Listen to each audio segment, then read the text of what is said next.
আসসালামু আলাইকুম প্রিয় দর্শক, কে হচ্ছেন ইরানের নতুন প্রেসিডেন্ট? আপনারা অনেকেই জানেন আগামীকাল শুক্রবার ইরানের প্রেসিডেন্ট নির্বাচনের রান অফ ভোট, অর্থাৎ গত 28 জুন ইরানে যে নির্বাচন অনুষ্ঠিত হয়েছিল সেই নির্বাচনে কোনো প্রার্থী এককভাবে প্রেসিডেন্ট হওয়ার জন্য যত শতাংশ ভোট প্রয়োজন অর্থাৎ 50% ভোট প্রয়োজন সেটি অর্জন করতে পারেননি, যার ফলে সর্বোচ্চ ভোটপ্রাপ্ত দুইজন প্রার্থীকে নিয়ে নতুন করে রান অফ ভোট হতে যাচ্ছে আগামীকাল। এই রান অফ ভোটের মধ্য দিয়ে ইরান একজন নতুন প্রেসিডেন্ট খুঁজে পাবে এবং ইরানের প্রেসিডেন্ট নির্বাচন নিয়ে গোটা বিশ্বেরই কৌতূহল অনেক বেশি, কারণ মধ্যপ্রাচ্যে বিশেষ করে এন্টি ইসরায়েল পলিসিতে এই দেশটি অনেক বেশি রোল প্লে করে থাকে। শুধু তাই নয়, এন্টি ইসরায়েল এন্টি আমেরিকান একটি রাষ্ট্র হিসাবে তাদের পরিচয় গড়ে উঠেছে।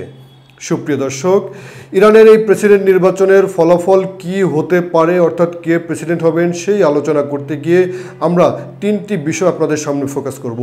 একটি বিষয় হচ্ছে যে গত 28 তারিখে যে ইলেকশন হয়েছে সেই ইলেকশনে আসলে কে কত শতাংশ ভোট পেয়েছিলেন এবং সেটির আলোকেই আমরা বিশ্লেষণ করার চেষ্টা করব আগামীকালকে বাস্তবে কে এগিয়ে থাকতে পারেন এবং বাস্তবেই কে প্রেসিডেন্ট হতে পারেন তার একটি প্রেডিকশন তৈরি করব।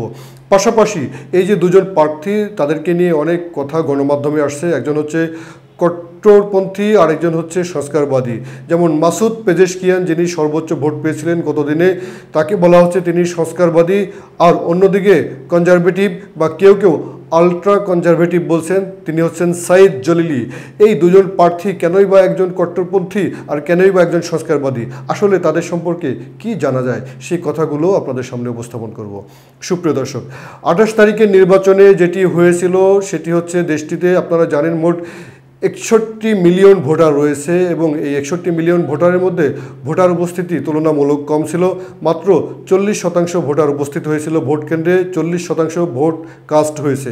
এর পেছনে যে কারণ রয়েছে সেই কারণ বিশ্লেষণে আমরা এগুবো না, শুধু এক বাক্যে বলে যাই দেশটিতে ভোটারদের মধ্যে বড় একটি অংশ হচ্ছে তরুণ ভোটার, যাদের বর্তমান শাসন ব্যবস্থার প্রতি এবং নির্বাচন পদ্ধতির প্রতি অনীহা রয়েছে এবং যাদেরকে রাষ্ট্রটির সংস্কারবাদী হিসাবেও বলা হয়।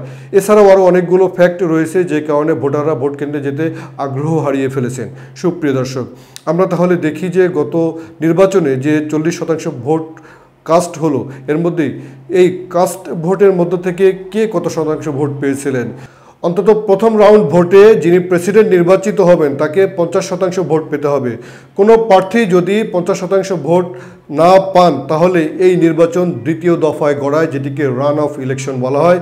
যেমনটি হবে আগামীকালকে ইরানে অর্থাৎ 5 জুলাই, সেখানে দ্বিতীয় দফা ভোট অনুষ্ঠিত হবে, কারণ কোনো প্রার্থী সেই মাইল ফলক হতে পারেননি। আগের নির্বাচনে সংস্কারপন্থী যে মাসুদ পেজেশকিয়ান এগিয়েছিলেন, আপাত দৃষ্টিতে মনে হয় তিনিই হয়তো প্রেসিডেন্ট হতে যাচ্ছেন ইরানের, কিন্তু বিশ্লেষণ বলছে তার পক্ষে প্রেসিডেন্ট হওয়া একটু কঠিন বটে, কারণ তার ভোট ব্যাংক যারা রয়েছেন, যাদেরকে সংস্কারবাদী বলা হয়, বিশেষ করে যারা গত বছর আগে এন্টি গভর্নমেন্ট একটি মুভমেন্ট গড়ে তুলেছিলেন, যারা সরকারের বিরুদ্ধে আন্দোলন করেছিলেন, বিশেষ করে ইরানে মাহসা আমিনী নামে একজন জেলে পুলিশ স্টেশনে নিহত হওয়ার ঘটনার পরিপ্রেক্ষিতে পুরো ইরান জুড়ে যে সরকার বিরোধী আন্দোলন হয়েছিল, সেই আন্দোলনে যারা সক্রিয় অংশগ্রহণ করেছিল তারাই মূলত মাসুদ পেজেশকিয়ানকে ভোট দেবেন বলে মনে হয়, কিন্তু তাদের সবাই ভোট কেন্দ্রে যাননি।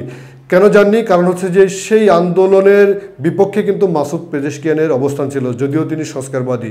যে কারণে এই নির্বাচনে অর্থাৎ রান অফ ভোটে মাসুদ পেজেশকিয়ান শুধুমাত্র ভোটারদেরকে উদ্বুদ্ধ করে, অর্থাৎ সংস্কারবাদী ভোটার যারা রয়েছে তাদেরকে কেন্দ্রে নিয়ে যাওয়া ছাড়া আর কোনো উপায় নেই। আর অন্যদিকে কট্টরপন্থী সাইদ জলিলি, তার বড় ভোট ব্যাংক হচ্ছে তার পক্ষে কাজ করবেন অন্য প্রার্থীরা, অর্থাৎ বর্তমান পার্লামেন্টের স্পিকার যিনি ছিলেন তার যে প্রাপ্ত ভোট 14.4% ভোট, এই প্রাপ্ত ভোট এখন চলে যাবে মূলত সাইদ জলিলির ভোট ব্যাংকে। শুধু তাই নয়, আরও প্রার্থী যারা ছিলেন এবং আরও প্রার্থী যারা ভোটের আগে প্রার্থিতা প্রত্যাহার করেছিলেন তারা অধিকাংশই হচ্ছে কনজারভেটিভ, সুতরাং তাদের ভোটও চলে যাবে সাইদ জলিলির ভোট ব্যাংকে। এভাবে আমরা দেখছি যে ইরান নতুন প্রেসিডেন্ট হিসাবে আবির্ভূত হতে পারেন এই সাইদ জলিলি। কে এই সাইদ জলিলি আর এই মাসুদ পেজেশকিয়ানকে কেনই বা সংস্কারবাদী বলা হচ্ছে সেই আলোচনায় যেতে চাই। মাসুদ পেজেশকিয়ান হচ্ছেন এমন একজন ব্যক্তি যিনি এর পূর্বে ইরানের স্বাস্থ্যমন্ত্রী ছিলেন মূলত যখন মোহাম্মদ খাতামি, হাসান রুহানি তারা ইরানের প্রেসিডেন্ট ছিলেন, যাদেরকে সংস্কারবাদী বলা হতো, এবং সেই সময় থেকেই তিনি মূলত রাজনীতিতে সক্রিয়। এবং এই মাসুদ পেজেশকিয়ান 2008 সাল থেকে এই সময় পর্যন্ত দেশটির পার্লামেন্টিয়ান। এবং এই মাসুদ পেজেশকিয়ানকে মূলত সংস্কারবাদী বলা হয় এই কারণে তিনি 2015 সালের যে পরমাণু চুক্তি ছিল মার্কিন যুক্তরাষ্ট্র এবং তার মিত্র রাষ্ট্রগুলোর সঙ্গে, সেই চুক্তিতে ফিরতে চান, সেই ঘোষণা দিয়েছেন। সুপ্রিয় দর্শক, ইরানের যে পরমাণু কর্মসূচি এটিকে সীমিত করার জন্য মার্কিন যুক্তরাষ্ট্র এবং তার মিত্র রাষ্ট্ররা চাপ দেয়, এবং ইরানের সংস্কারবাদী যারা তারা মূলত সেই চুক্তি করেছিলেন। এবং সেই চুক্তি পরবর্তীতে আমরা দেখেছি 2018 সালে এসে মার্কিন যুক্তরাষ্ট্রের তৎকালীন প্রেসিডেন্ট ডোনাল্ড ট্রাম্প তিনি একতরফাভাবে সেই চুক্তি থেকে নিজেদের প্রত্যাহার করে নেন এবং এই চুক্তিটি অকার্যকর হয়ে যায়। আর এই চুক্তির ফলে মার্কিন যুক্তরাষ্ট্র মূলত ইরানের উপর থেকে কিছু কিছু নিষেধাজ্ঞা প্রত্যাহার করেছিল, কিন্তু যারা কট্টরপন্থী তারা মনে করেন ওই চুক্তির ফলে ইরানের খুব উল্লেখযোগ্য কোনো লাভ হয়নি। মূলত এর মাধ্যমে ইরান তার যে পরমাণু কর্মসূচি এটি স্তীমিত হয়েছিল, এবং যে কারণে ইরান একটি পারমাণবিক শক্তিধর রাষ্ট্র হিসাবে এগিয়ে যাওয়ার পথে অথবা তার জ্বালানি চাহিদা পূরণের ক্ষেত্রে অনেক পিছিয়ে গিয়েছিল। যে কারণে কট্টরপন্থী যারা তারা সেই পরমাণু কর্মসূচি এগিয়ে নিতে চান এবং মার্কিন যুক্তরাষ্ট্র এবং তার মিত্রদের সঙ্গে কোনো চুক্তিতে যেতে চান না। সুপ্রিয় দর্শক, আর সাইদ জলিলির ক্যারিয়ার যদি আপনাদের সামনে তুলে ধরি, তিনি মূলত 2007 সাল থেকে 2012 সাল পর্যন্ত আন্তর্জাতিক অঙ্গনে ব্যাপক পরিচিত একটি মুখ। সেই সময় তিনি ইরানের প্রধান পরমাণু কর্মসূচির আলোচক ছিলেন, অর্থাৎ ইরানের যে পরমাণু কর্মসূচি নিয়ে আন্তর্জাতিক ডায়ালগ ছিল, আলোচনা ছিল, সেই আলোচনার প্রধান ব্যক্তি হচ্ছেন এই সাইদ জলিলি। আর এরপর থেকে আমরা দেখছি তার কারেন্ট যে পজিশন রয়েছে রাষ্ট্রটিতে, তিনি হচ্ছে যে ইরানের যে সুপ্রিম ন্যাশনাল সিকিউরিটি কাউন্সিল রয়েছে, দেশটির সংবিধানে একটি বড় সেখানকার শক্তিশালী পার্টি, সেই মূলত ইরানের সুপ্রিম ন্যাশনাল সিকিউরিটি কাউন্সিলের মেম্বার হিসাবে তিনি দায়িত্ব পালন করছেন। শুধু তাই নয়, তিনি সেখানে মূলত ইরানের সর্বোচ্চ ধর্মীয় নেতার প্রতিনিধি হিসাবেই কাজ করে থাকেন। এবং যখন সংস্কারবাদীরা ক্ষমতায় ছিলেন 2013 থেকে 2021 পর্যন্ত, সেই সময় মূলত সেখানে একটি শ্যাডো গভর্নমেন্ট ছিল, সেই শ্যাডো গভর্নমেন্ট মূলত প্রধান হিসাবে দায়িত্ব পালন করেছেন এই সাইদ জলিলি। তাহলে খুব সহজেই অনুমান করতে পারছেন সাইদ জলিলি যদি ইরানের নতুন করে প্রেসিডেন্ট হতে চান, তার পক্ষে কিভাবে দেশটির বিভিন্ন মুভমেন্ট এবং দেশটির ভোটাররা কাজ করবেন। আরেকটি তথ্য সেটি হচ্ছে যে এই সাইদ জলিলি এবং মাসুদ পেজেশকিয়ান দুজনেই কিন্তু ইরানের যে বিপ্লবী গার্ড বাহিনী রয়েছে সেটিকে সমর্থন করেন।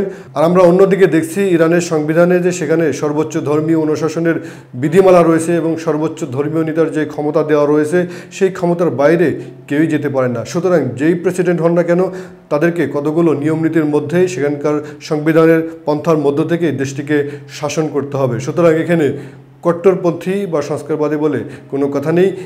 ইরানই থাকবে, তার পররাষ্ট্রনীতিতে সামান্য কিছু হেরফের হতে পারে। তাই আমরা এখন তাকিয়ে থাকবো যে আসলে কে প্রেসিডেন্ট হন। মূলত যিনিই প্রেসিডেন্ট হন না কেন ইরান তার নীতিতে অটল থাকবে বলেই মনে হয়। সবাই ভালো থাকুন। অনুষ্ঠানটি দেখার জন্য ধন্যবাদ।